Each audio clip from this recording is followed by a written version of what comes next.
আমি এর আগেও আসছি ভাই, আমি এর আগে একবার আসছি 5 আগস্টের পরে আসে আমার ঢুকতে দেওয়া হলো না ভিতরে। আজকের এই পরিস্থিতিতে আসার উদ্দেশ্য কি ভাই? আমি কোনো রাজনীতি কোনো দলের উদ্দেশ্য নিয়ে আসিনি ভাই, আমি কোনো ব্যক্তিত্ব নিয়ে আসিনি, আমি কোনো বড় ভাইয়ের কাছ থেকে কোনো রাজনীতি দলের কাছ থেকে টাকা নিয়ে ফুল কিনিনি, আমার সৎ উপার্জনের টাকা দিয়ে আমি ফুল কিনে নিয়ে আসিছি ভাই। এর পিছনে কোনো রাজনীতির সম্পর্ক নেই, আমি কোনো রাজনীতি করি না, আমি সাধারণ একজন রিক্সা চালক, আমি ঢাকা শহরে রিক্সা চালাই। এখানে আসার দাবিটা কি আপনার? আমার কোনো দাবি নেই ভাই, আমি বঙ্গবন্ধু শেখ মুজিবুর রহমানকে ভালোবাসি, তার প্রতি শ্রদ্ধা জানাতে আমি এখানে এসেছি, তাছাড়া আমি কোনো দলকে ভালোবাসি আমি এখানে আসিনি ভাই, এটাই আমার বড় পরিচয়।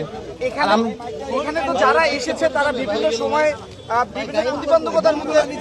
এখন যদি এটা জাতির যদি মনে হয় যে আমি একজন সৎ মানুষ এই জায়গায় এসে আমি বিপদগ্রস্ত হবো, তাইলে এর জন্য আমি প্রস্তুত বা আমার কোনো সমস্যা নেই, আমি হাসি মুখে নেবো এগুলো। তাছাড়া আমার আসলে এখানে আমি কোনো রাজনীতি করার জন্য আসিনি, এখানে আওয়ামী লীগকে প্রতিষ্ঠিত করার জন্য আসিনি, শেখ হাসিনাকে ফেরত আনার জন্য আমি আসিনি। আমি একজন সাধারণ নাগরিক, বাংলাদেশে আইডেন্টি কার্ড আছে, আমার এনআইডি কার্ড আছে, আমার পরিচয় আছে, আমার বংশ পরিচয় আছে, আমি কোনো রোহিঙ্গা না ভাই। আমার জন্মস্থান, আমার সব ঠিকানা যে এখানে লেখা আছে, আমার বাবার নাম, আমার জেলা, আমার থানা, আমার উপজেলা সব এখানে লেখা আছে ভাই। ভাই আমি এখানে আসছি, আমি শুধু বঙ্গবন্ধুকে ভালোবাসি, তার কারণে আমার সাথে কোনো রাজনীতির কোনো সম্পৃক্ত আমার সাথে নেই ভাই, আমি কোনো দল করি না, আমি রিক্সা চালাই ভাই, এই যে আমার পরিচয়। মাদার ট্যাগে রিক্সা চালাই, সবুজ বাগ থানা, মাদার ট্যাগ সবুজ বাগ থানা ভাই। যে মোবাইল, এই যে মোবাইল, আমার মোবাইল চাইলে আমি দেবো, সমস্যা নেই। আচ্ছা অবশ্যই পুরোমান দেবো ভাই, আমার গাড়ির পিছনে নম্বর আছে, আমার মালিকের নম্বর দেওয়া আছে, আপনারা আমার মালিকের ফোন দেন, আমার মালিকের নম্বর দিয়ে আছে গাড়ির পিছনে, আমার মালিক।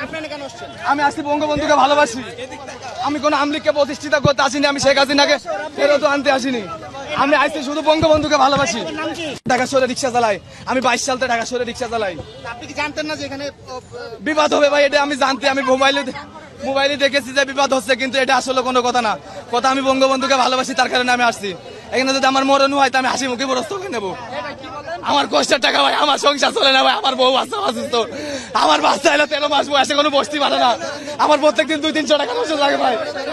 আমি শুধু বঙ্গবন্ধুকে ভালোবাসি, তাছাড়া কিচ্ছু না ভাই, আমি শুধু বঙ্গবন্ধুকে ভালোবাসি, আমি তাছাড়া আমার সাথে রাজনীতির কোনো সম্পৃক্ত নেই, আমি বঙ্গবন্ধুকে শ্রদ্ধা দিতে এসেছি ভাই। এখন ঘরছে, আমি একটা ফুলের তোলা নিয়েছিলাম শাহবাগ থেকে 400 টাকা দিয়ে কিনে ভাই, আমার বহুত কষ্টের টাকা, আমি সারাদিন ইনকাম 400 টাকা করতে পারি না ভাই। এই দেখেন, আমি শুধু বঙ্গবন্ধুকে ভালোবাসি, তার কারণে, তাছাড়া রাজনীতির সাথে কোনো সম্পৃক্ত নাই। আমি বহুত কষ্টের টাকা দিয়ে ভাই ফুল কিনে নিয়েছি, আমি কোনো রাজনীতি কোনো দলের টাকা নিয়ে আসিনি ভাই, কোনো বড় ভাই আমার কোনো টাকা নেই ভাই, ওই থেকে কিছু করে যায় আমার